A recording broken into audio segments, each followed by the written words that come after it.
What are some of the biggest mysteries in science? Story 1. What's the maximum number of times you can fold a piece of paper? Sounds like the kind of question that should have a clean, boring answer. But it turns into a surprisingly interesting mystery the second you realize the limit isn't really about some fixed number built into paper itself. It's about geometry getting out of control faster than your intuition expects.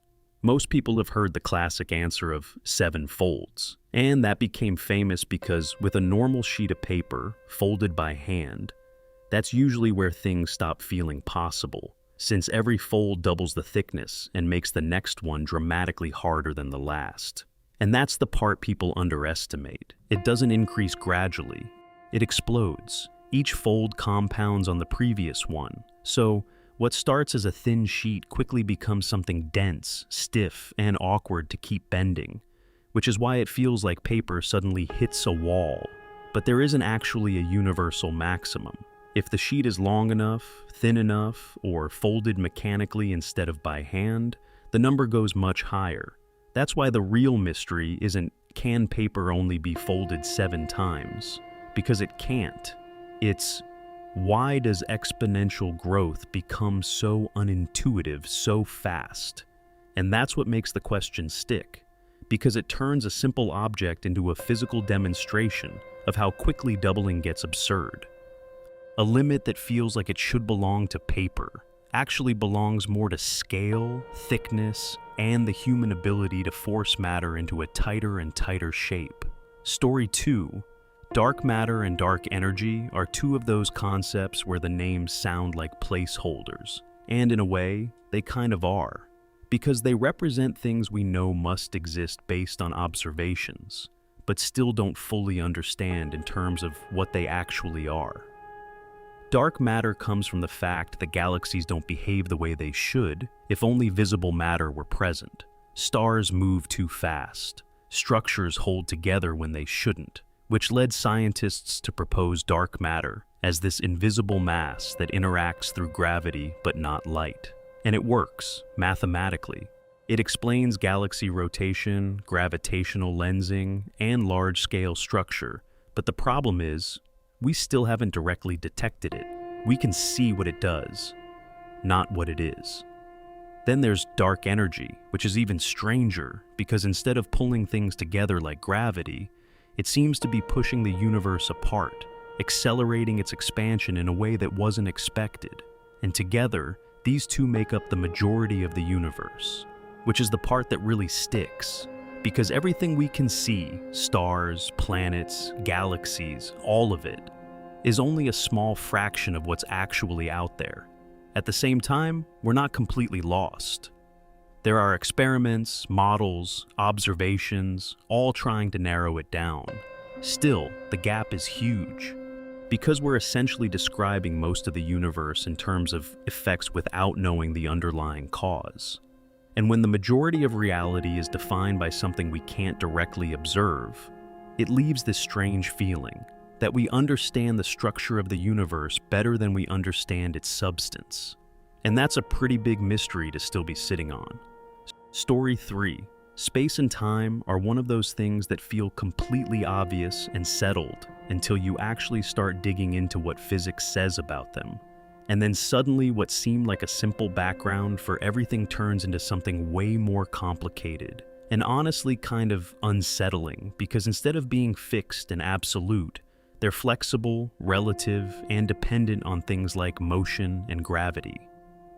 Like, according to general relativity, space and time aren't even separate. They're part of this combined thing called space-time, and massive objects literally bend it, which means gravity isn't really a force in the traditional sense. It's just objects moving along curved paths in this warped geometry, which already goes against how most people intuitively think about the world. And it gets weirder the more you think about it, because time itself isn't constant. It can slow down near massive objects or at high speeds, meaning 2 people can experience time differently depending on where they are or how fast they're moving, which sounds like sci-fi but is actually measurable and even has to be corrected for in things like GPS. But even with all that figured out, there's still a huge gap, because when you try to combine this with quantum mechanics, the rules that govern particles at the smallest scales, everything stops fitting together cleanly, and we don't have a single theory that explains how space-time behaves in those extreme conditions. So you end up in this weird place where we understand space and time incredibly well in some contexts, but at the same time don't fully understand what they are at the most fundamental level. And that's what makes it stick, because it's not some distant mystery. It's literally the framework everything exists in, and we still don't have the full picture. Story 4. The ocean is one of those things that feels familiar because it's literally on this planet and we interact with it all the time. But the second you look at how much of it is actually unexplored, it starts to feel less like a known environment and more like this massive, mostly hidden system that we've only scratched the surface of. Like, we've mapped space in some ways better than we've mapped the deep ocean, which is kind of wild when you think about it, because huge portions of the seafloor are still only roughly understood. And the deeper you go, the harder it gets to study anything in detail due to pressure, darkness, and just how difficult it is to operate equipment down there. And it's not just geography, it's biology too. Entire ecosystems exist in places like deep-sea vents, completely cut off from sunlight, relying on chemical energy instead of photosynthesis, which already breaks the usual rules of how life is supposed to work. And even beyond that, there are still new species being discovered regularly, some of them so different that they change how we think about adaptation and survival. Then you've got the physical side of it: currents, topmon layers, pressure gradients, things that influence climate, weather, and global systems in ways that are incredibly complex and not fully predictable, which is why ocean behavior is still a huge part of climate uncertainty. And that's what makes it stick. Because it's not some distant mystery in space, it's right here, covering most of the planet. And yet the majority of it is still largely unseen, unmapped, and only partially understood, which is kind of unsettling when you realize how much of Earth's system is tied to something we haven't fully figured out yet. Story 5. Why gravity works is one of those questions that sounds like it should have been answered centuries ago, especially since we can predict it so precisely. But the truth is, we're really good at describing what gravity does and still not entirely sure what it fundamentally is or why it behaves the way it does at the deepest level. Like, we've got general relativity, which explains gravity as the curvature of space-time. So instead of objects pulling on each other with some invisible force, massive things like planets and stars bend the geometry around them, and everything else just follows those curves, which works incredibly well for large-scale stuff like orbits, black holes, and even the expansion of the universe. But that's more of a description than an explanation of the underlying mechanism. It tells you how things move, not necessarily why space-time behaves that way in the first place. And then it gets even messier when you try to bring in quantum physics, because at very small scales, gravity doesn't fit cleanly into the same framework as the other fundamental forces. And we still don't have a confirmed theory of quantum gravity that fully connects everything. So you end up with this weird split. On one side, gravity is geometry. On the other, we expect it to have some kind of particle or quantum behavior, like the hypothetical graviton, but that hasn't been observed. And that's what makes it stick. Because gravity is everywhere, it's shaping the entire universe, holding galaxies together, governing motion on every scale, and yet the deeper question of why it exists in this form at all is still open, which is kind of crazy when you think about it. One of the most fundamental things in reality is still only partially understood. Story 6. The Big Bang is one of those things that people often think of as the beginning of everything, but when you actually look at what the theory says, it's less about a literal explosion and more about the universe expanding from an extremely hot, dense state. And even then, it doesn't fully answer the deeper question people usually care about, which is what actually caused it or what came before. Like, the Big Bang explains a lot. Cosmic background radiation, the distribution of galaxies, the abundance of elements, all of that lines up really well with the idea that the universe used to be much smaller, hotter, and denser, and has been expanding ever since. But the theory kind of stops at a certain point. It can describe what happened a tiny fraction of a second after the expansion began.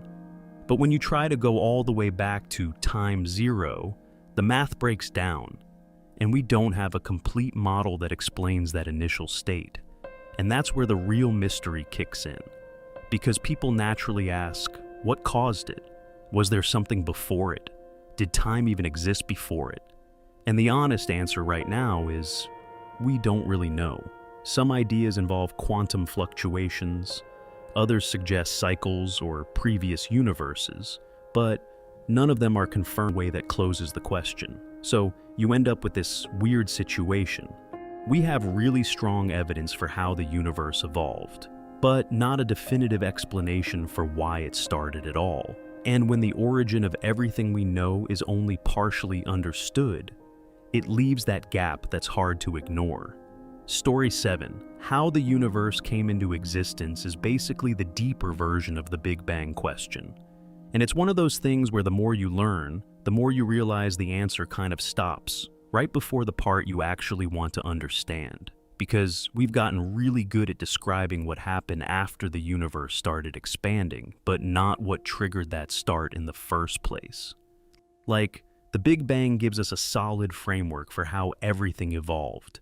The universe expanding, cooling, forming particles, atoms, stars, galaxies, all of that is backed by a ton of evidence. But when you push it all the way back to the very beginning, things get weird fast. Because at that point, you're not just asking what existed, you're asking whether concepts like time and space even apply. If time itself started with the Big Bang, then asking what came before might not even make sense in the way we think it does, which is already a pretty uncomfortable idea to wrap your head around. And then there are the theories trying to fill that gap. Some suggest the universe came from a quantum fluctuation, where empty space isn't truly empty. Others talk about eternal inflation, where our universe is just one bubble among many. There are even cyclic models where the universe goes through endless expansions and contractions. But none of these are confirmed in a way that settles the question. So you end up in this strange position where we can trace the universe back incredibly far, but not all the way. And when you try to go that last step, from nothing to something, or from whatever preceded it to what we see now, the answers shift from solid physics into speculation pretty quickly, which is what makes it stick. Because it's not just another scientific question, it's the foundation of all of them. And the fact that we don't have a clear answer yet means we're still missing something pretty fundamental about reality itself. Story 8. What the double-slit experiment really means is one of those questions where the experiment itself is completely clear and repeatable, but the interpretation is where everything starts to fall apart, because the results don't fit cleanly into how we normally think reality should behave. Like, the basic outcome tied to wave-particle duality is already weird enough. Particles acting like waves when unobserved, creating interference patterns, but behaving like discrete objects when you measure them, which suggests that at a fundamental level, things don't have definite properties until interaction happens. But the real confusion isn't the data, it's what that implies. Because depending on how you interpret it, you end up with very different pictures of reality. One view is the Copenhagen interpretation, where the particle exists as a probability wave, a spread of possible outcomes, and collapses into a single state when measured, which raises the uncomfortable question of what counts as a measurement and why that collapse happens at all. Another is the many worlds interpretation, where nothing actually collapses. Instead, every possible outcome happens just in separate branches of reality, which avoids the collapse problem but replaces it with a kind of infinite branching universe. Then there are other ideas, like pilot wave theories, where particles have definite positions but are guided by an underlying wave, which brings determinism back but introduces hidden structure we can't directly observe. And none of these are universally accepted as the answer. They all explain the same results, but imply completely different underlying realities, which is what makes it so frustrating. Because the experiment doesn't just tell you something about particles. It tells you that our classical intuition about objects having definite states independent of observation might not be true. At the same time, it doesn't necessarily mean consciousness is involved. Despite how it's often interpreted, it's more about interaction with a system that forces a definite outcome. Still, the question sticks, because it's not just a physics problem, it's a real problem. It forces you to ask whether the world exists in a definite way before we look at it, or if what we observe is somehow tied to the act of observing itself. And the fact that we can't agree on the answer, even though the experiment is rock solid, is what makes it one of the deepest mysteries in science. Story 9. The hard problem of consciousness is one of those phrases that sounds a bit dramatic until you realize it's pointing at a very real gap in our understanding. Because it's not about whether the brain processes information. We know it does.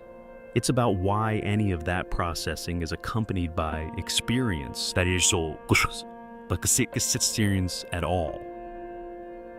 The term itself, tied to David Chalmers, draws a distinction between what people call the easy problems and the hard ones, where the easy problems are things like how the brain recognizes patterns, stores memories, or responds to stimuli, which are complicated but still tractable in terms of neuroscience.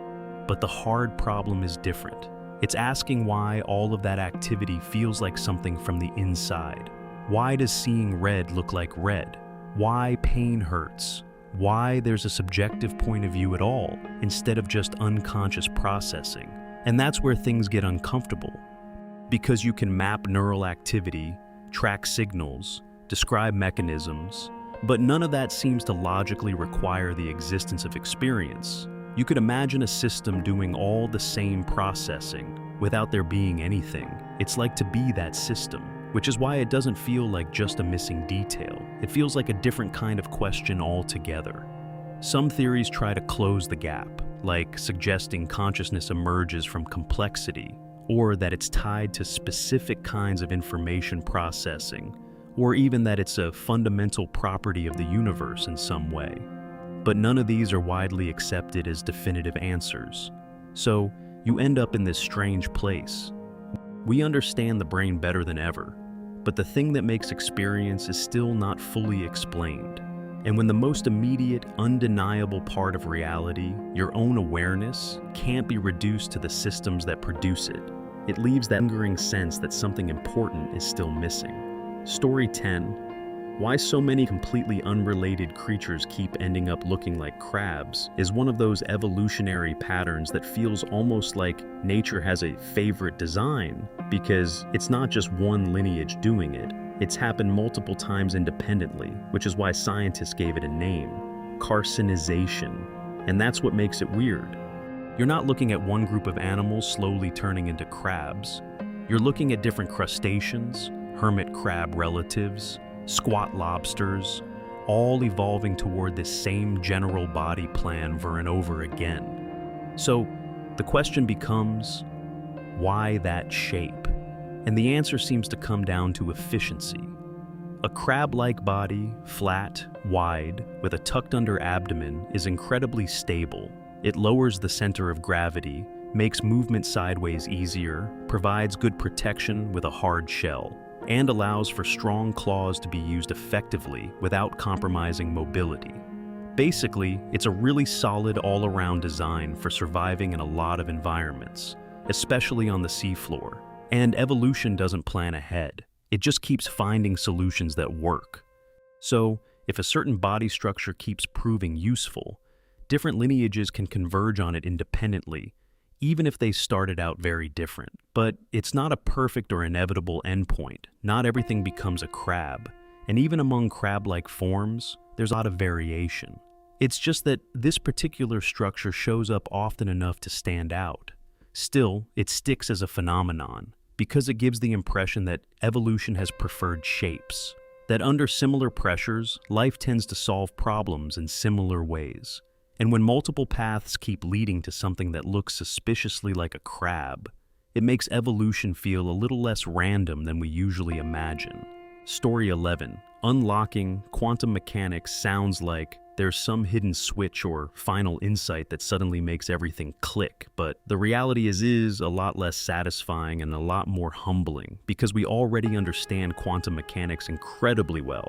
Mathematically, we can predict outcomes with insane precision, build technologies on top of it, and yet still not fully agree on what it means at a fundamental level. Like, the core framework built around the Schrödinger equation works. It tells you how quantum systems evolve, how probabilities change over time, how particles behave as waves, and it's been tested over and over again with ridiculous accuracy. So, in that sense, it's already unlocked. But the weird part is interpretation. Because math gives you probabilities, not a single clear picture of reality. And that's where everything splits. You've got the Copenhagen interpretation saying reality doesn't settle into a definite state until measurement. Many worlds saying every possibility actually happens in branching universes. Pilot wave theories bringing back determinism with hidden variables. And a bunch of others trying to reconcile the same equations with different underlying assumptions. And none of them have been definitively proven as the correct one, which is why it feels like something is still missing. Not in the predictions, but in the understanding. At the same time, unlocking quantum mechanics might not mean finding one clean explanation. It might mean accepting that reality at that scale just doesn't map cleanly onto human intuition. Still, the question sticks, because it feels like there should be a deeper layer, some principle that makes it all make sense in a more intuitive way. And the fact that we haven't found that yet is exactly why it still feels locked, even though we're already using the key. Story 12. Are we in a bubble? Sounds like a simple yes or no question, but depending on how you mean it, it actually connects to several real ideas in cosmology that are still very much open. If you're talking about the universe itself, there's a theory called eternal inflation, which suggests that what we call our universe might just be one bubble in a much larger system, where space is constantly inflating and occasionally forms regions, bubbles, that stop inflating and become universes like ours. In that picture, we'd be inside one of those bubbles, with its own laws of physics, constants, and structure, potentially different from others we could never directly observe.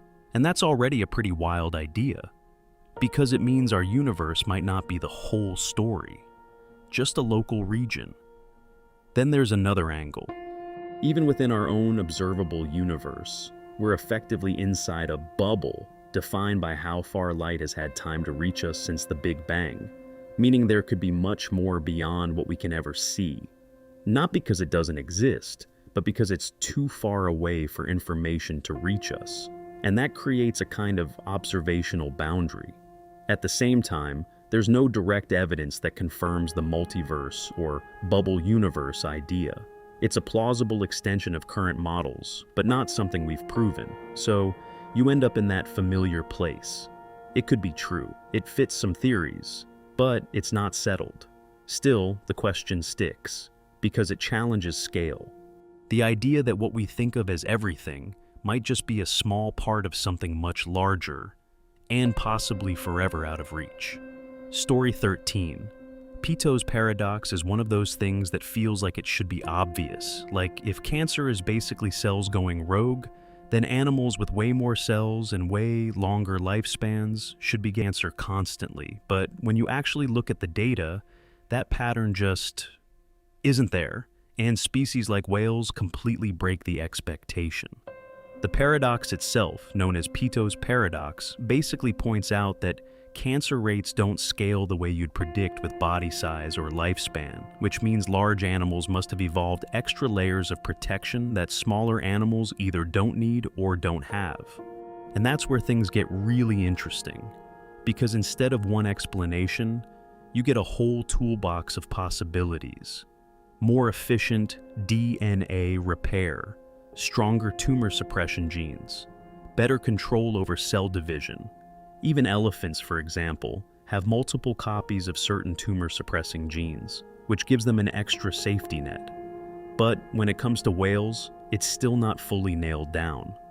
There's evidence suggesting enhanced cellular mechanisms that prevent damaged cells from turning cancerous in the first place, which is a much cleaner explanation than letting tumors form and then dealing with them later. And that's why the hypertumor hypothesis is so intriguing, but also controversial. The idea that a tumor could itself develop cancer and essentially self-destruct, acting like a kind of internal chemo, is creative, but right now it doesn't have strong empirical support compared to more conventional explanations. Still, it sticks, because it flips the usual expectation. Instead of asking why cancer happens, it asks why it doesn't happen as often as it should. And when evolution seems to have solved a problem that we're still struggling with, it makes you wonder what mechanisms are there that we haven't fully uncovered yet. Story 14. You're talking about a discovery that actually caught a lot of scientists off guard, because it pushes back what we thought early humans were capable of by a huge margin, especially when it comes to working with wood, which almost never survives long enough to leave clear evidence. The structure was found near Colombo Falls, and what makes it so important isn't just the age, estimated at over 400,000 years, but the fact that it appears to be deliberately shaped and joined timber, not just random branches or simple tools, but something that required planning, cutting, and fitting pieces together. And that's where things start to shift. Because before this, the common assumption was that early humans, or human relatives, were mostly limited to stone tools and very basic use of organic materials, partly because wood doesn't preserve fuel, so the archaeological record is heavily biased. But this changes that.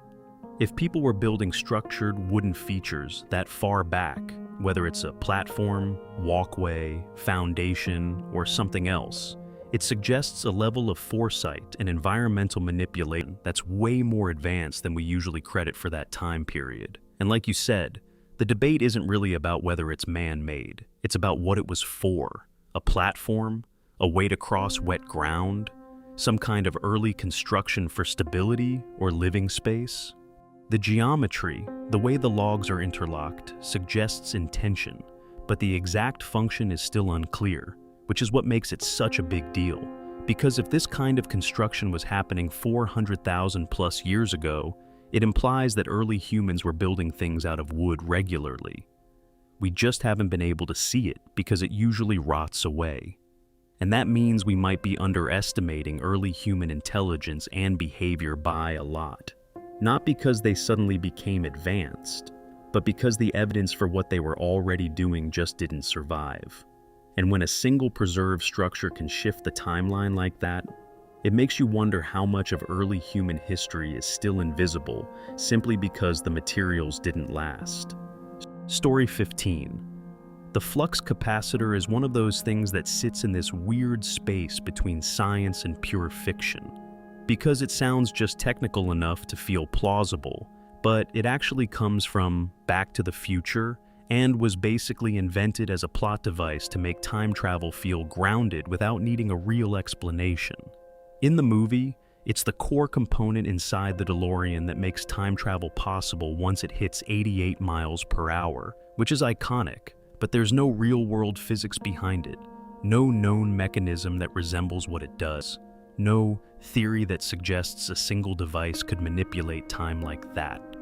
And that's where it gets interesting if you connect it to real science. Because time itself, as described in relativity, can behave differently under certain conditions, like moving at high speeds or being near massive objects. But that's not the same as jumping freely between past and future, like the flux capacitor allows. There are theoretical ideas like wormholes or closed time-like curves, but those come with massive constraints, exotic matter requirements, and a lot of unanswered questions. Nothing close to something you could just install in a car. So, in reality, the flux capacitor isn't a mystery in the scientific sense. It's a placeholder, a way to represent a concept we don't actually know how to achieve. Still, it sticks, because it captures something people are genuinely curious about: the idea that time might not be as fixed as it feels. And even though the device itself is fictional, the questions it hints at are very real, just without a working blueprint yet. Story 16. What's on the other side of a black hole is one of those questions that pushes physics right up against its limits, because while we have very strong theories describing what happens up to a certain point, once you cross the event horizon, the situation becomes impossible to observe directly, which means everything beyond that has to be inferred from equations rather than evidence. According to general relativity, anything falling into a black hole continues inward toward what's called a singularity, a point where density and curvature become infinite. But that infinite result is generally seen as a sign that the theory is breaking down rather than a literal physical description of reality, since quantum mechanics strongly suggests that nature doesn't allow true infinities in that way. Because of that, physicists think there must be some deeper theory, often referred to as quantum gravity, that would describe what actually happens inside. But until that theory is fully developed and tested, we're left with multiple competing ideas, some of which suggest that black holes might connect to other regions of space-time through something like a wormhole, while others argue that everything simply collapses into an extremely dense state that we don't yet understand, and still others focus on how information is preserved rather than lost, which has led to debates like the black hole information paradox. What makes this question so difficult is that it isn't just about a hidden place in space.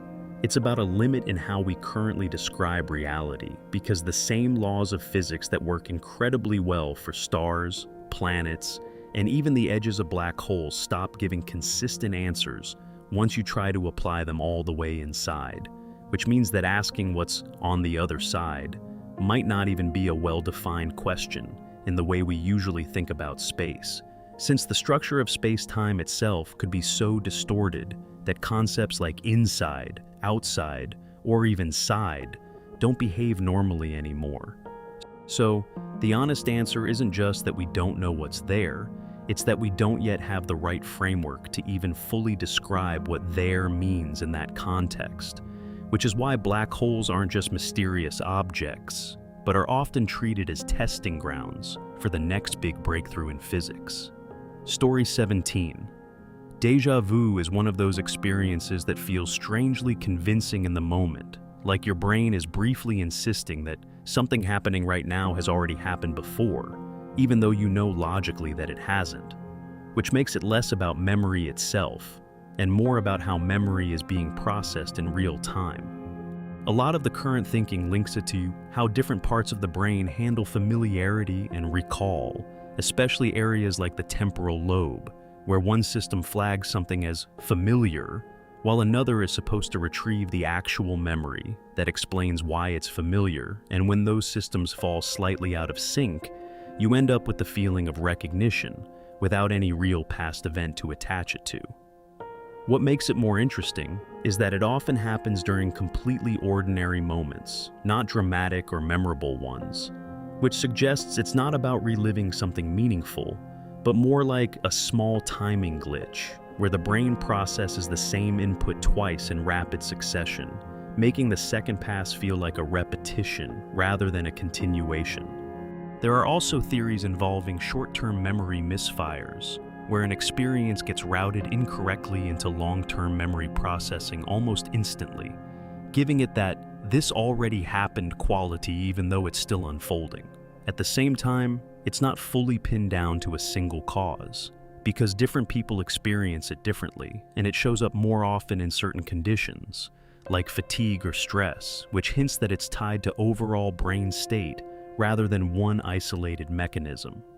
So, instead of being a mysterious window into the past or something supernatural, it's more like a moment the brain's systems for tracking time and familiarity briefly overlap in the wrong way, creating a very convincing illusion of repetition, which is why it feels so real even when you know it isn't. Story 18. Orcas are one of those cases where reality feels almost too clean compared to what you'd expect. Because when you look at an animal that intelligent, that powerful, and that capable of coordinated hunting, you'd assume humans would have ended up on the menu at some point, especially given how often humans enter their environment. The species itself, Orca, is basically the definition of an apex predator, hunting in highly organized groups, taking down prey as large as whales, and even other top predators like sharks, which makes the absence of confirmed intentional wild attacks on humans stand out even more. And it's not like they haven't had opportunities. There are countless recorded interactions, surfers, divers, boats, even close encounters where orcas clearly notice and investigate humans, but instead of treating us like prey, they usually either ignore us or show what looks like curiosity, which is where the real question comes in. Why? One of the leading ideas is that orcas are extremely selective learners, with strong cultural transmission within pods, meaning hunting strategies are taught and reinforced socially. So, if humans aren't recognized as prey within that culture, they simply don't get targeted. There's also the possibility that humans don't match their prey profile very well. We're not particularly energy-efficient targets, we don't behave like seals or fish, and often associated with unfamiliar objects like boats and equipment, which might make us more confusing than appealing. And then there's intelligence. Orcas have complex social structures and high cognitive ability, which might play a role in how they assess unfamiliar species, possibly leading to more cautious or exploratory behavior rather than immediate predation. At the same time, it's important to separate wild behavior from captivity. There have been fatal incidents involving captive orcas, but those are widely understood to be the result of stress, confinement, and unnatural conditions rather than natural predatory behavior. Still, the pattern sticks. Because in an ecosystem where predation is constant and opportunistic, having a top predator that could kill humans but consistently doesn't is unusual enough to stand out. And when even early cultures notice that pattern strongly enough to build myths around it, it suggests this isn't just a modern observation. It's something people have been trying to explain for a very long time. Story 19. The pyramids are one of those things that feel almost too precise and massive for how old they are, which is why they've been surrounded by speculation for so long. But when you actually look at what we know, the mystery shifts from who built them to how did they organize something this complex at that time. The most famous ones, like those at Giza Plateau, were built over 4,500 years ago, and the scale alone is hard to wrap your head around. Millions of stone blocks, some weighing several tons, arranged with incredible alignment and accuracy. And it wasn't random. These structures are precisely oriented with the cardinal directions, and their construction required planning, logistics, labor organization, and engineering knowledge that was extremely advanced for the time, even if it didn't involve modern technology. Which is where the real fascination comes in. Because they weren't built by some lost advanced civilization or anything supernatural, they were built by ancient Egyptians using tools, manpower, and techniques that we can partially reconstruct. Things like ramps, sledges, lubrication with water, and coordinated labor forces.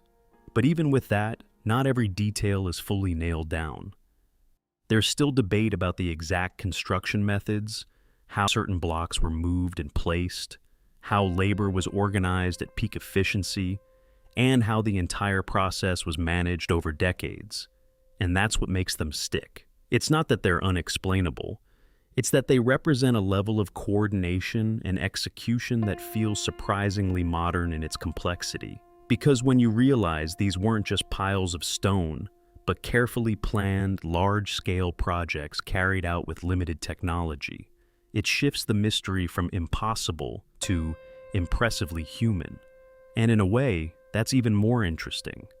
Story 20, regressum infinitum, or infinite regress, is one of those ideas that seems abstract at first, but the second you apply it to real questions, it starts to break things in a really uncomfortable way, because it's basically what happens when every explanation depends on another explanation before it, and that chain just never ends. Like, take something simple. Why did this happen? Because of that. Okay, but why did that happen? Because of something else. And if you keep pushing it, you end up in a situation where either you go back forever, which doesn't feel satisfying, or you have to stop somewhere and accept a first cause, or a brute fact that just exists without explanation. And that's where it shows up in a lot of big questions. Why does the universe exist? Why do the laws of physics exist? Why is there something rather than nothing? If every answer requires a prior cause, you end up stuck in this loop where nothing is ever fully explained, just deferred. Which is why infinite regress is usually treated as a problem rather than a solution. Most theories try to avoid it somehow, either by proposing a fundamental layer that doesn't need further explanation, or by redefining the question so the chain doesn't go on forever. But none of those fixes feel completely satisfying either, because stopping the chain feels arbitrary, and letting it continue forever feels incomplete. And that's what makes it stick. It exposes a limit in how explanation works, not just in science, but in reasoning itself. Because at some point, you either accept something as given, or you keep asking why forever. And neither option feels entirely comfortable. Story 21, teleportation or portal-like technology, is one of those ideas that feels like it should be possible if physics is as flexible as it sometimes seems.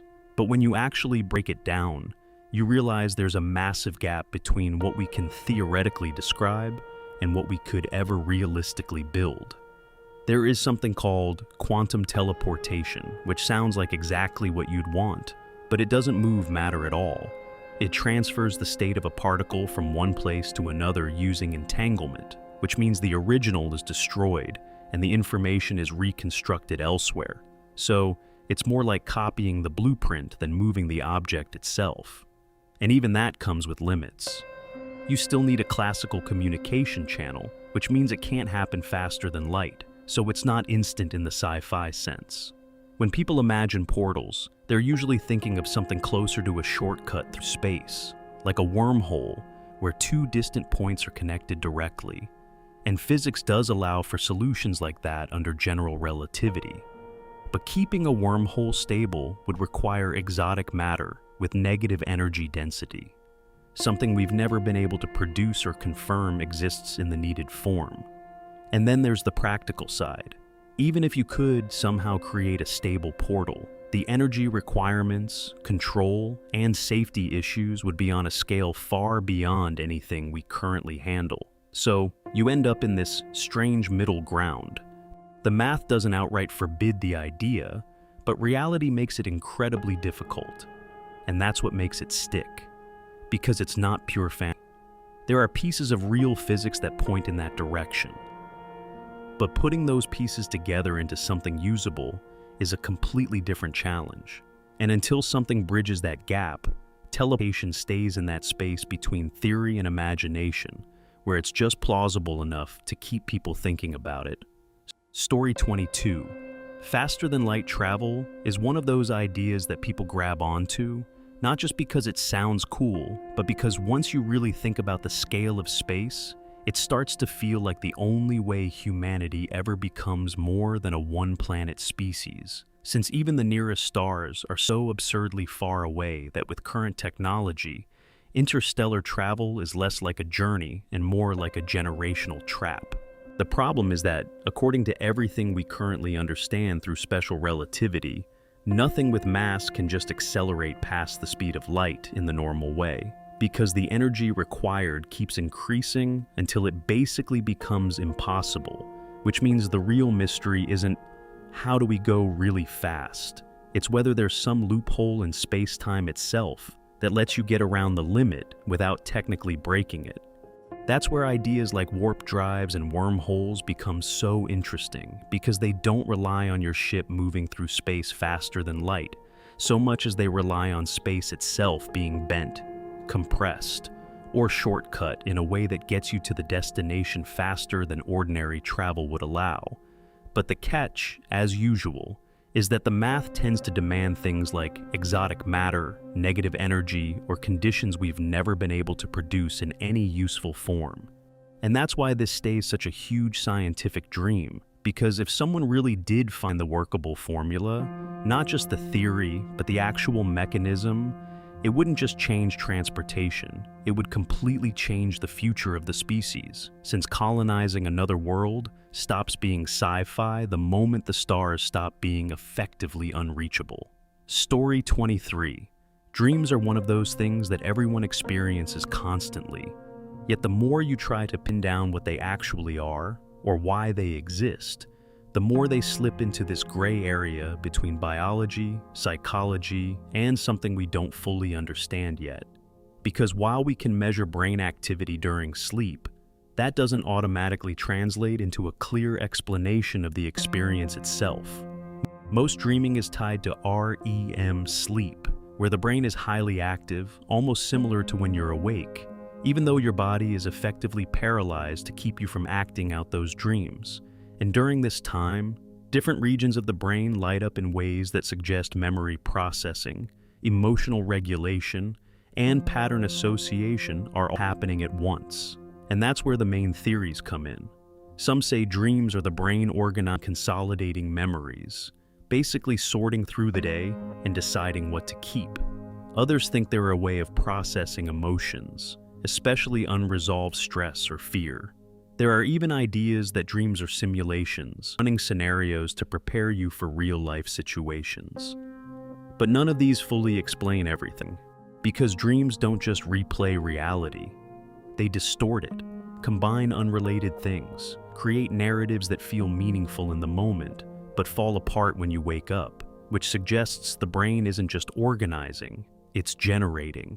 And that's what makes it tricky. We can see the activity, we can correlate it with certain functions, but we can't fully explain why it takes the form of vivid, immersive experiences instead of something more straightforward. So, you end up with this strange situation where we understand pieces of the process, but not the full purpose.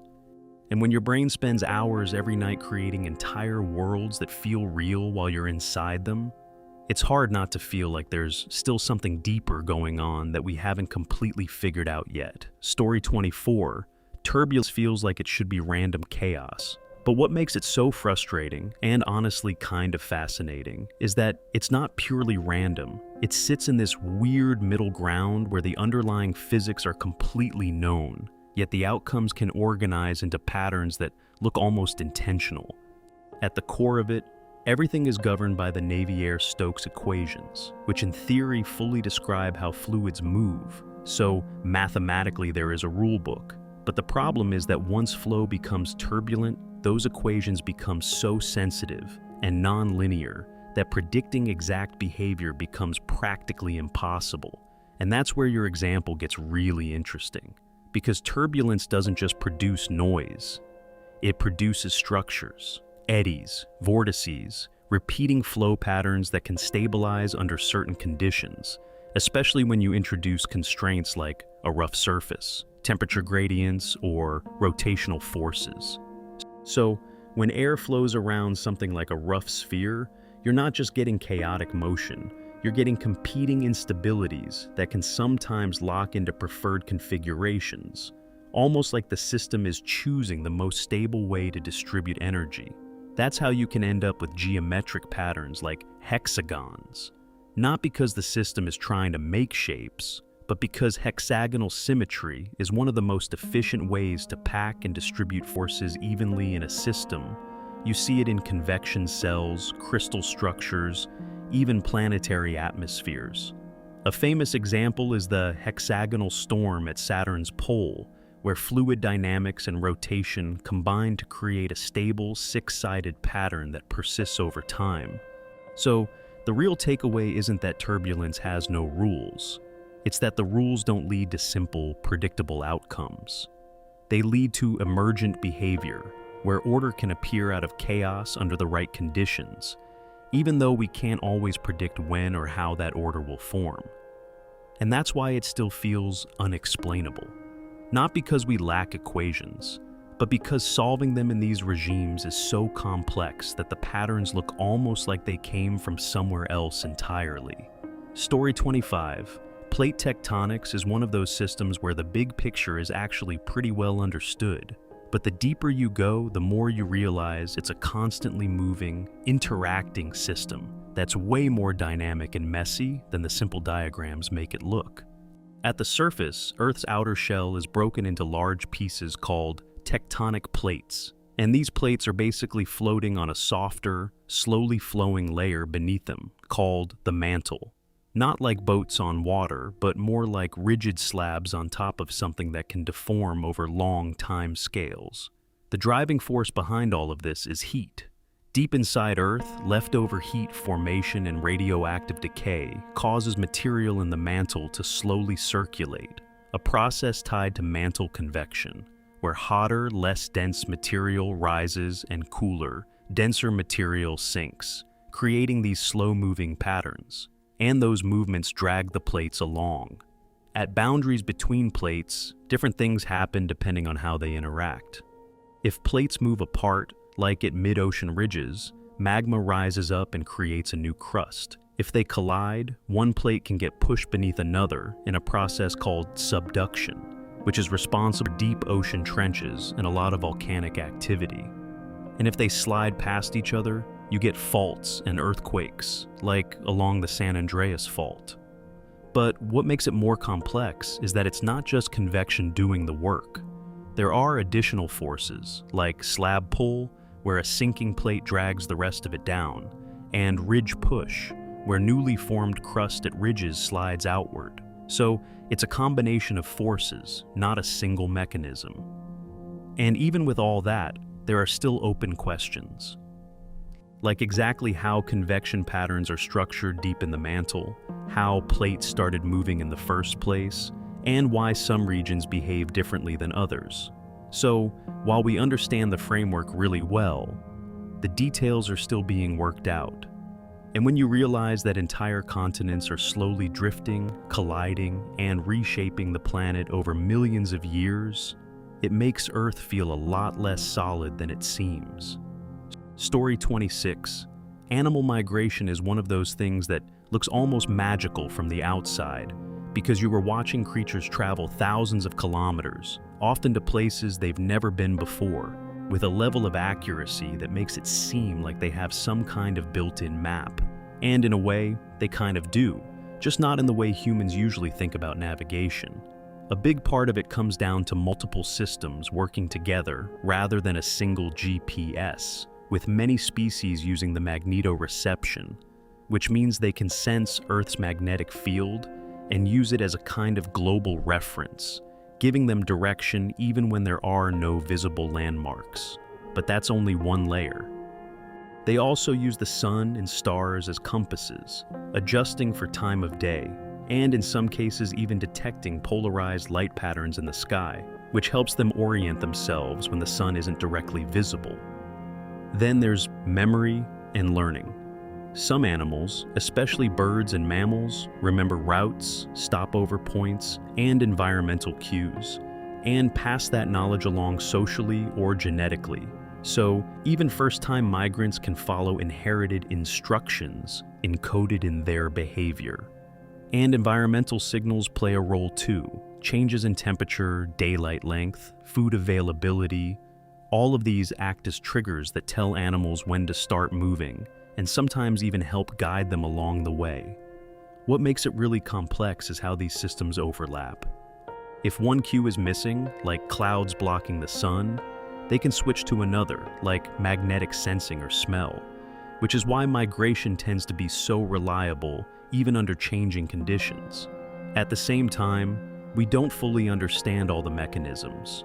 We know the pieces, but how they're integrated in the brain, how precise navigation emerges from those signals, and how some species achieve such extreme accuracy over long distances are still active areas of research. And when you see something like a bird crossing continents or a whale navigating entire oceans and ending up exactly where it needs to be, it's hard not to feel like there's still something deeper going on that we haven't completely decoded yet. Story 27. The placebo effect is one of those things that makes you question how much of your experience is actually coming from the outside world versus your brain's interpretation of it, because you can give someone a completely inactive treatment and still see real, measurable changes in how they feel, and sometimes even in physical outcomes. At its core, it's tied to expectation and belief, where the brain essentially predicts that something will help and then starts adjusting the body in ways that line up with that expectation, which can involve actual physiological changes, like releasing neurotransmitters such as dopamine or endorphins that affect pain, mood, and even immune response. What makes it more than just, it's all in your head, is that those changes are real. Brain scans show differences in activity, symptoms can improve, and in some cases, the effect can be strong enough to rival actual treatments, especially for things like pain or subjective symptoms. And it gets even more interesting when you look at the flip side, the nocebo effect, where negative expectations can actually make symptoms worse, even when nothing harmful is being administered. So it's not just belief helping, it's belief shaping outcomes. But we still don't fully understand how far that goes, why some people respond more strongly than others, how expectation translates into specific biological pathways, and where the limits are between psychological influence and physical change are all still being studied. And that's what makes it stick, because it blurs a line we usually think is clear. The idea that treatment works because of what it is versus because of what you expect it to do. And when the mind can trigger real changes in the body just based on belief, it suggests that the connection between the two is deeper than we usually assume. Story 28. Non-coding DNA used to be dismissed as junk, but that label has aged pretty badly because the more we study the genome, the more it looks like that 98% isn't empty at all. It's just doing things that are harder to see and harder to interpret than straightforward protein coding genes. Instead of making proteins, a lot of this DNA is involved in regulation, basically controlling when, where, and how strongly genes are expressed, which turns out to be just as important as the genes themselves, since the same set of genes can produce completely different outcomes depending on how they're regulated. You've got things like enhancers and silencers that act like switches, sometimes affecting genes that are located far away on the chromosome, and non-coding RNAs that don't become proteins, but still play roles in controlling gene expression, stability, and timing, which adds layers of complexity on top of the basic genetic code. And that's where it gets difficult to fully map. Because it's not just about identifying sequences, it's about understanding interactions, context, and timing across different cell types and stages of development, which means the same stretch of DNA might behave very differently depending on the situation. There's also an evolutionary angle, where some non-coding regions may be remnants of past functions, viral insertions, or duplicated sequences that have been repurposed over time, which makes it even harder to separate what's essential from what's just along for the ride. At the same time, advances in techniques like CRISPR and large-scale genomic mapping are starting to reveal that a lot more of this DNA is functional than we originally thought, just not in the simple one gene equals one protein way. So, the mystery isn't whether it matters anymore. It's figuring out how much it matters and in what ways. And when most of your genome turns out to be doing things that are subtle, indirect, and highly context-dependent, it makes the whole idea of genetic instructions feel a lot less straightforward than it used to. Story 29, the Mpemba effect, is one of those problems that looks like a trick question at first, because saying hot water can freeze faster than cold water sounds like it's just wrong on a basic physics level, and yet, under certain conditions, it actually happens, which is why it keeps coming up as this annoying, stubborn edge case that refuses to fit neatly into simple intuition. The phenomenon itself, known as Mpemba effect, doesn't occur every time, which is part of what makes it so hard to pin down, since it depends on a bunch of overlapping factors rather than one single mechanism you can isolate and test cleanly. One of the biggest contributors is evaporation, because hot water tends to lose more mass as it cools, meaning there's literally less water left to freeze, which can speed things up in certain setups, but that alone doesn't explain all observed cases. Then you've got convection, where hotter water circulates more vigorously, redistributing heat more efficiently, and sometimes cooling faster overall, along with dissolved gases, which can be driven out of hot water and change how ice crystals form, especially during the initial freezing phase. And then there's supercooling, where colder water can sometimes remain liquid below its freezing point longer than expected, while hotter water might begin forming ice sooner under the right conditions, which flips the expected order.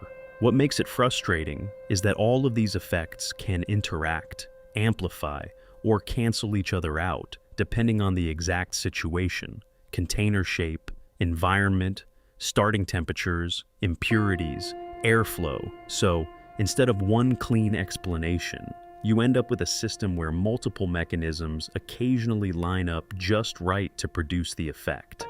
So, it's not that physics is broken, it's that the system is more complex than it looks. And that's why it sticks. Because it's a simple experiment you can try yourself, one that exposes how quickly everyday intuition falls apart when multiple physical processes start interacting at once. Story 30. The Teleos radiosphere isn't actually a recognized or documented scientific phenomenon, which is where things get a bit tricky, because unlike things like the Mpemba effect or dark matter, there's no established research, experiment, or widely accepted observation tied to that name in physics, astronomy, or engineering. That usually means one of a few things.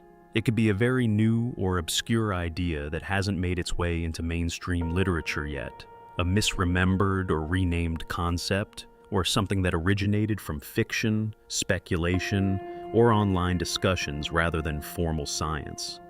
There are somewhat similar sounding real concepts, like radiospheres around planets or stars, where electromagnetic emissions form regions of influence, or things like Dyson spheres. Story 31, the black box of AI reasoning, is one of those modern mysteries where the system clearly works, often better than expected. But when you try to look inside and ask how it reached a specific conclusion, the answer becomes surprisingly hard to extract in a clean, human-readable way. At the core of most advanced models is something like neural network, which is essentially layers of mathematical transformations that take input, process it through millions or billions of parameters, and produce an output. And while every step is technically defined, the overall reasoning emerges from the interaction of all those parameters rather than a simple, traceable chain of logic. And that's where the black box idea comes from. It's not that the system is unknowable in principle, it's that the complexity is so high that understanding why a specific decision was made becomes extremely difficult in practice, especially when patterns are distributed across the entire network rather than localized in one place. This shows up in real ways. An AI can classify an image, generate text, or make predictions with high accuracy, but explaining the internal reasoning in a way that aligns with human logic is much harder, which raises concerns in areas like medicine, finance, and law, where understanding the reason behind a decision can be just as important as the decision itself. There's a whole field trying to address this, often called interpretability or explainable AI, which aims to open up that black box by identifying which inputs mattered most, how internal representations form, and whether the system is relying on meaningful patterns or just correlations. But we're not fully there yet, because these models don't think in steps the way humans do. They operate more like pattern engines, compressing and transforming information in ways that don't naturally translate into explanations. And that's what makes it stick. Because we've built systems that can perform tasks requiring reasoning, without fully understanding how that reasoning is structured internally. And when the tool starts to outperform our ability to interpret it, it flips the usual relationship between creator and creation in a way that feels both pureful and a little unsettling. Story 32, the dancing plague of 1518 is one of those historical events that sounds almost impossible until you realize it's actually well documented, which somehow makes it even stranger because in the city of Strasbourg, people quite literally started dancing uncontrollably in the streets and just didn't stop. It reportedly began with a single woman, Frau Trophia, who started dancing in public and kept going for days. And then gradually more people joined in, not in a festive way, but in what seemed like a compulsive, uncontrollable state, until dozens, and eventually hundreds, were involved, many of them dancing to the point of exhaustion, collapse, and even death. And what makes it even more surreal is how authorities responded. Instead of trying to stop it, they initially encouraged it, believing the afflicted needed to dance it out, even setting up spaces and hiring musicians, which, unsurprisingly, made the situation worse. So, the obvious question is, what actually caused it? One theory points to ergot poisoning, where a fungus contaminates grain and can cause hallucinations and convulsions, but that doesn't fully explain the coordinated, prolonged nature of the dancing. Another explanation, and the one most historians lean toward, is a form of mass psychogenic illness, essentially a psychological phenomenon where extreme stress, fear, and social conditions manifest physically across groups of people. And that context matters. The region was dealing with famine, disease, and general hardship at the time, which could have created the kind of collective stress that triggers something like this. Still, it doesn't feel fully satisfying, because even if you accept the psychological explanation, the scale and intensity are hard to wrap your head around.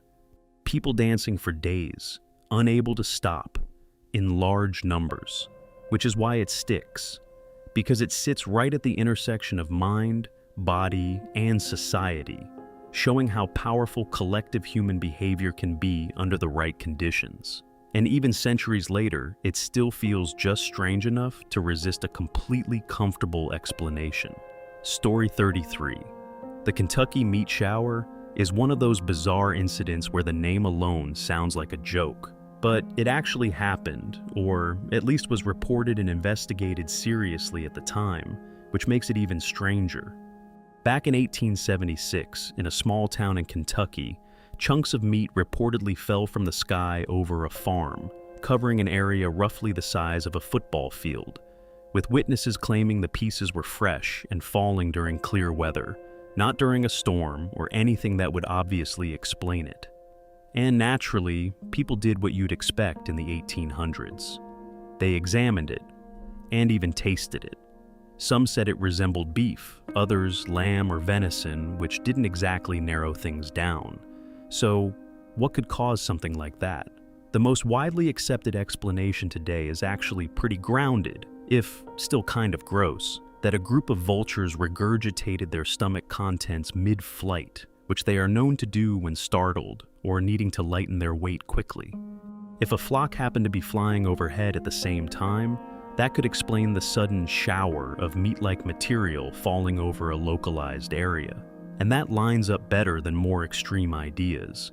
There were also early theories about atmospheric phenomena, or even unknown biological processes, but none of those held up as well as the vulture explanation. Still, the event sticks, because even if the explanation is technically simple, the experience itself would have been completely surreal. Standing outside and suddenly having pieces of flesh fall from the sky with no obvious source is the kind of thing that doesn't feel real, even if it has a perfectly natural cause. And like a lot of these historical oddities, it sits right at that edge where reality is just strange enough to feel like fiction. Story 34. The MV Joyita disappearance is one of those cases where everything about it feels like it should have a clear explanation, but the details just don't line up in a satisfying way, which is why it's still talked about decades later. In 1955, the small merchant vessel MV Joyita set out across the South Pacific with 25 people on board, heading from Samoa to the Tokelau Islands, and then simply failed to arrive, which already isn't unusual in maritime history. But what came next is what made it strange. 5 weeks later, the ship was found drifting hundreds of miles off course, still afloat, still largely intact, but completely abandoned. And that's where the mystery really begins. Because the Joyita wasn't the kind of boat that should just sink and disappear, it was designed with buoyant materials that made it extremely difficult to fully submerge, which means the crew should have had a stable platform to stay on while awaiting rescue. Yet, everyone was gone, and there were signs that something had gone wrong. Missing equipment, damaged radios, evidence of flooding in part of the hull, but nothing that clearly explained why the entire crew would abandon a vessel that was still floating and potentially survivable. Some theories suggest a slow leak combined with failing pumps could have made the situation look worse than it was, leading the crew to panic and evacuate prematurely. Others point to possible piracy, though there wasn't strong evidence of violence or looting. There are also ideas about injury to the captain or miscommunication causing a breakdown in decision-making, but none of them fully close the case. Because for every explanation, there's something that doesn't quite fit. Why leave a ship that stays afloat? Why wasn't a clear distress signal received? What exactly triggered the abandonment? And that's what makes it stick. It's not just that something went wrong, it's that whatever happened caused an entire crew to make a decision that, in hindsight, doesn't seem to make sense. And when the last human action in a story is the hardest one to explain, that's where the mystery tends to linger. Story 35. The Lake Nyos disaster is one of those rare cases where a natural process that usually stays hidden suddenly becomes catastrophic. And what makes it so unsettling is how silent and invisible it was, because people didn't see danger coming. They were just there one moment and gone the next. Lake Nyos sits on top of volcanic terrain, and over time, carbon dioxide from deep underground slowly dissolves into the water at great depths, where pressure keeps it stable, almost like a sealed bottle of carbonated liquid, but in this case, on a massive natural scale. The problem is that this system can become unstable. At some point, something, possibly a landslide, a temperature shift, or even just gradual buildup reaching a tipping point, triggered what's called a limnic eruption, where the dissolved gas suddenly came out of solution and rushed upward all at once. And once that starts, it cascades. As the gas rises, pressure drops, which releases more gas, which accelerates the process, creating this massive cloud of carbon dioxide that spills out over the surrounding land. Because CO2 is heavier than air, it stays low to the ground, flowing into valleys and displacing oxygen, which is why people and animals suffocate without any warning. No smell, no color, just a silent wave moving through the area. What makes it particularly striking is that the mechanism itself is now understood in principle, but predicting exactly when or if it will happen again in similar lakes is still difficult, since it depends on long-term gas buildup and subtle environmental triggers, and that's why it sticks. Because it's not some exotic, one-off anomaly, it's a natural process that exists quietly in certain environments, just waiting for the right conditions to release all at once. And when something as ordinary as a lake can suddenly turn into a source of lethal gas, it changes how you think about what stable really means in nature.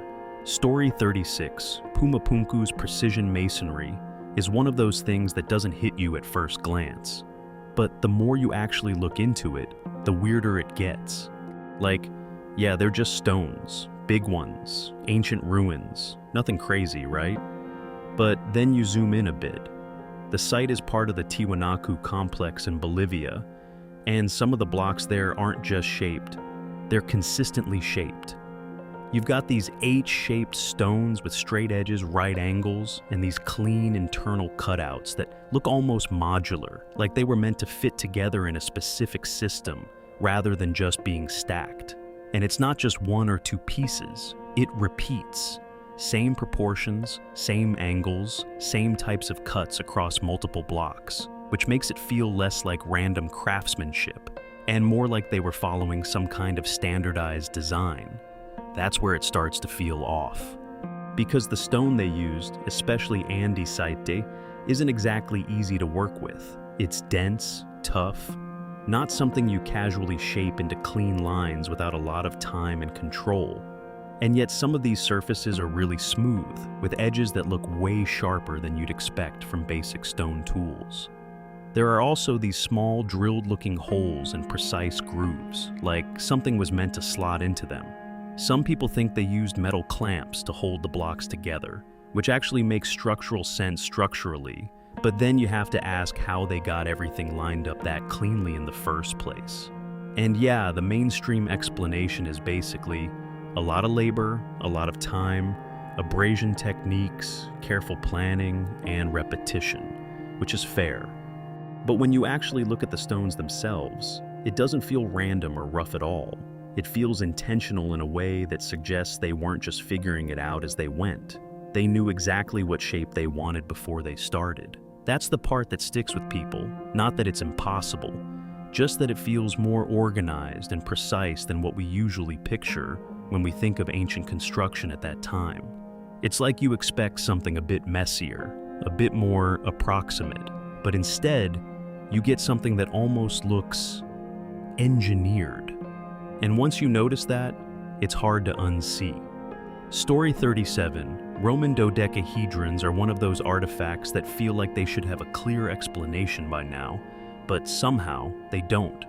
They've been found all over parts of the old Roman Empire, mostly in places like modern-day France, Germany, and the UK. Small objects, usually made of bronze, about the size of a fist. 12 flat faces, each one a pentagon, and in the center of each face there's a circular hole. And the weird part is, the holes are all different sizes. And then on each corner there are these little knobs, like rounded protrusions. At first glance, it almost looks decorative, but then you realize something. They're not all identical, but they follow the same idea. Same structure, same general design, repeated across dozens of finds, which suggests they weren't random art pieces. They had a purpose. The problem is, nobody wrote it down. There's no surviving Roman text that clearly explains what these things were for. No labels, no instructions, nothing that directly connects them to a known tool, ritual, or device. So, now you've got this object that clearly meant something to people back then. But we're basically guessing. Some think they were measuring tools. The different hole sizes could have been used to gauge distances or object sizes, maybe even something related to surveying or military range estimation. Others think they were used for knitting gloves, like a kind of template to get finger sizes right. There's also the idea that they had a ritual or symbolic purpose, maybe tied to astrology or religion, since the geometric shape itself is pretty significant. And then there are theories that they were just status objects, like fancy, somewhat mysterious items that showed craftsmanship more than function. What makes them so frustrating is that none of these explanations fully click. Like, you can make each theory kind of work, but none of them feel like the obvious answer. And the fact that they show up across such a wide area means this wasn't just a one-off local thing. People were making these, using them, and then just not leaving any clear trace of why. That's what makes them stick in your head. It's not that they're complex or massive or technologically advanced. It's that they're simple, but just strange enough that even now, we're still not entirely sure what we're looking at. And there's something unsettling about that. Because something that small and widespread can just lose its meaning completely over time. You start to wonder how many other everyday objects from the past we've completely misunderstood, or haven't even recognized as important in the first place. Story 38, the story of the missing Arctic village, is one of those cases where the details are just solid enough to feel real, but just vague enough that you're never completely sure what actually happened.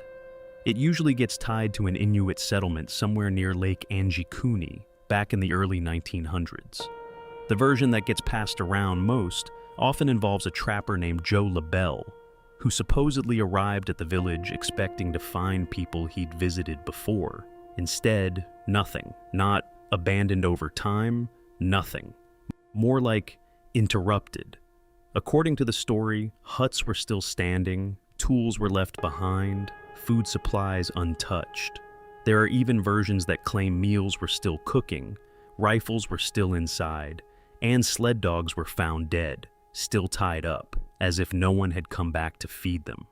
And that's where it starts to feel off. Because if people leave a settlement, especially in that kind of environment, they don't leave essentials behind. Not food, not tools, not weapons.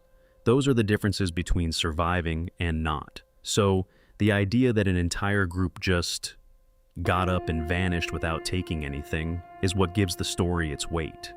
Some versions go even further, mentioning graves that were supposedly opened and emptied, or strange lights seen in the sky around the same time.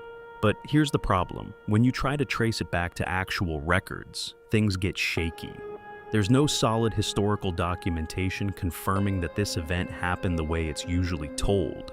No official reports that match the dramatic details. Even the Royal Canadian Mounted Police, who are often mentioned in the story, don't have records supporting the more extreme claims, which suggests that what we're dealing with isn't a clear-cut mystery. It's a story that's been layered over time, possibly starting from a real abandoned camp or settlement, something that does happen in harsh Arctic conditions, and then gradually evolving as it was retold, each version adding a little more detail, a little more strangeness. And that doesn't make it less interesting. If anything, it makes it more revealing, because it shows how quickly uncertainty turns into narrative.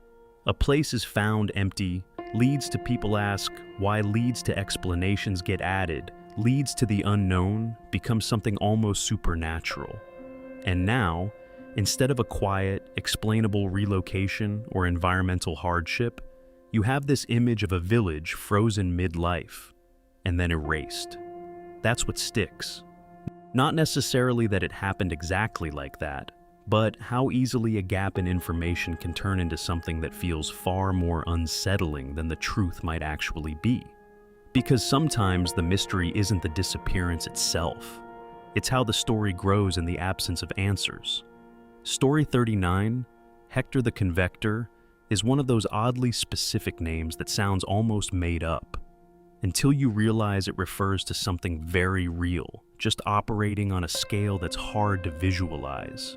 It's tied to the Tiwi Islands, just north of Australia, where atmospheric conditions line up in a way that creates one of the most consistent thunderstorm generators on Earth. And Hector isn't a storm, it's more like a system that produces storms.